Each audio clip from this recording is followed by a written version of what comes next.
تو اہل حدیث علماء کے احترام کے باوجود، میں نہیں کہتا کہ وہ معاذ اللہ جہنمی ہے یا گمراہ ہے، میں یہ دعوے نہیں کرتا، ان کے احترام کے باوجود طلاق کے مسئلے میں اہل حدیث عالم سے فتویٰ لینا جائز نہیں ہے. کوئی اہل حدیث مسلک پہ بھی عمل، طلاق کے مسئلے میں ہم کہتے ہیں طلاق کے مسئلے میں ایسے مقلدین سے فتویٰ لینا جائز نہیں ہے جو کسی کی بیوی کو کسی اور کے بستر پہ بھیج دیتے ہیں. یہ کہتے ہیں کہ اہل حدیث سے فتویٰ لینا جائز. اہل حدیث کیا بگاڑ لیتا ہے کسی اہل حدیث کیا نقصان پہنچاتا ہے؟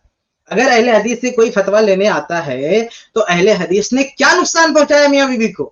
اور تمہارے پاس کوئی فتویٰ لینے جاتا ہے تو آپ تو ہے اس کے شوہر کو ریفلس کر دیتے ہو، کسی اور کو لا کے اس کے بستر پہ سلا دیتے ہو اور کہتے ہو اہل حدیث کے پاس نہیں جانا چاہیے، تمہارے پاس جانا چاہیے تاکہ بستر بدلو، شوہر کو ریفلس کرو، اس لیے تمہارے پاس جانا چاہیے. عوام سن کے خود فیصلہ کرے کہ کس کے پاس جانا چاہیے. طلاق کا مسئلہ ہے اہل حدیث کے پاس جانا چاہیے جہاں شوہر اور میاں بیوی برقرار رہتے ہیں، ان کی عزتیں محفوظ رہتی ہے، یا مفتی طارق مسعود جیسے لوگوں کے پاس جانا چاہیے جو شوہر کو ریفلس کرتے پھرتے ہیں، جو حلالہ سینٹر بھیجتے پھرتے ہیں، جو اس کی ترغیب دیتے ہیں، جو عزت کسی اور کی بیوی کی عزت پہ کوئی ہاتھ ڈال رہا ہے، ایسے لوگوں کے ساتھ دینا چاہیے. کر رہا ہے تو بھی 3 طلاقیں دے کے بیوی کو رکھا ہوا ہے تو خدا کے غضب اور عذاب سے ڈرے. وہ قرآن نے صاف طور پر کہا ہے 3 طلاق دے کے کس کو رکھی ہوئی ہے؟ اپنی بیوی کو. آپ سوچیں کسی اور کی عورت کو لا کے نہیں رکھا ہوا ہے، اس کی خود کی بیوی ہے، اس سے اس کے بچے ہیں، کئی ساتھ رہ چکا ہے، نکاح کیا ہے. اب 3 طلاق کا واقعہ اسی کو رکھے ہوئے ہے، اہل حدیث کے فتوے پہ عمل کرتے ہوئے رکھے ہوئے. اب اس کو اللہ سے ڈرا رہے ہیں. اور میاں آپ لوگوں نے کیا مقلدین نے؟ یہ کیس ان کے پاس گیا، انہوں نے شوہر کو بدل دیا ایک رات کے لیے اور بلا کے سلا دیا. یہ ان کو اللہ سے ڈر نہیں ہے؟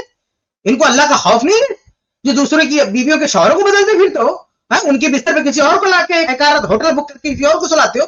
شرم نہیں آتی تم کو؟ اور اہل حدیث کے بارے میں کہتے ہیں ان کو اللہ سے ڈرنا، ہم کو اللہ سے ڈرنا چاہیے کہ مفتی طارق مسعود آپ کو اللہ سے ڈرنا چاہیے کہ آپ جو ہے مسلمان عورتوں ماؤں بہنوں کی عزتوں کے ساتھ کھلواڑ کر رہے ہیں، ہوٹل بک کر کے ان کے ساتھ عزت تاطار کر رہے ہیں. اللہ کے رسول نے جس کام کو لعنتی کہا اس کے آپ سرٹیفکیٹ دے رہے ہیں اور آپ اب ہم کو ڈرا رہے ہیں اللہ کے خوف سے. اللہ کے خوف سے تو آپ کو ڈرنا چاہیے. اس کلپ کی فل ویڈیو دیکھنے کے لیے ہمارے چینل پر ضرور آئیں.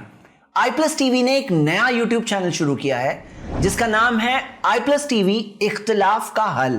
اس چینل پر صرف اختلافی مسائل پر ویڈیوز آئے گی، لیکن دلائل کے ساتھ اور بھائی چارگی کے ساتھ. آپ کو میں دعوت دیتا ہوں کہ آپ بھی ہمارے اس چینل کو سبسکرائب کریں، ہماری ویڈیوز کو شیئر کریں اور نوٹیفیکیشن آئیکن کو آل سلیکٹ کریں تاکہ آپ کو ہماری ویڈیوز کا نوٹیفیکیشن مل سکے. جزاک اللہ خیر، والسلام علیکم ورحمۃ اللہ.